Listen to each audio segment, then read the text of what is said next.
Anders Behring Breivik je danes točno ob enih vendarle stopil pred preiskovalnega sodnika osrednjega oselskega sodišča. Ogromno novinarjev, medijskih poslal vsega sveta, pa tudi številni Norvežani so se zbrali tam, a pošasti iz Osla, kot so ga pojmenovali v mediji, vendarle ni videl nihče.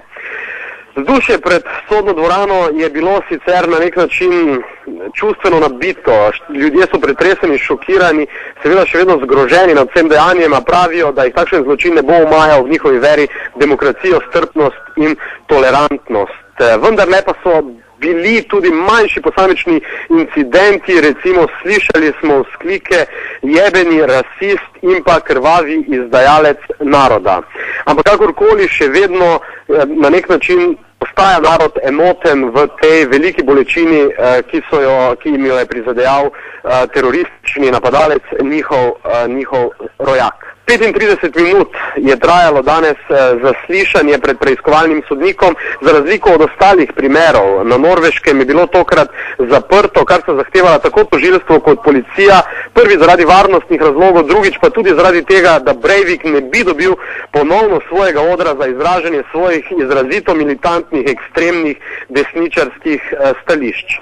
Vendarle je pa pred javnost preiskovalni sodnik pred nekaj minutami stopil in dal nekaj osnovnih informacij. Dejal je, da se Breivik po pričakovanju ni izrekel za krivega, čeprav je prevzel odgovornost tako za strelski pokol na otoku Utoja, kot tudi za bombni napad v središču Osla. Vendarle pa je ponovil, da so bila ta dejanja nujna in potrebna v njegovi borbi proti kulturnemu marksizmu in pa predvsem proti muslimanom. Breivik je ponovil, da se bori proti multikulturni družbi in za etnično čisto Evropo, v kateri vladajo konzervativne vrednote. Breivik bo sedaj, tako velja po norveški zakonodaji, v priporu največ do 26.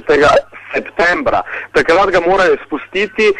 Policija oziroma sodišče je ugodilo zahtevi policije in pa tožilstva po najdaljšem možnem priporu, torej 8 tednov, od tega pa bo Breivik 4 tedne, tako je povedal sodnik, preživel v popolni izolaciji, brez stika z zunanjim svetom, brez pisem, interneta, medijev ali kakršnih koli obiskov. V tem času bo norveška policija očitno izvedla še številne racije in preiskave, kajti Breivik naj bi danes pred preiskovalnim sodnikom povedal celo, da sta dve celici organizacije, v kateri deluje, še vedno zelo živi. Zato se je na Norveškem strah pred tem, da bi se lahko kakšen teroristični napad ponovil, vendarle malo ponovno povečala.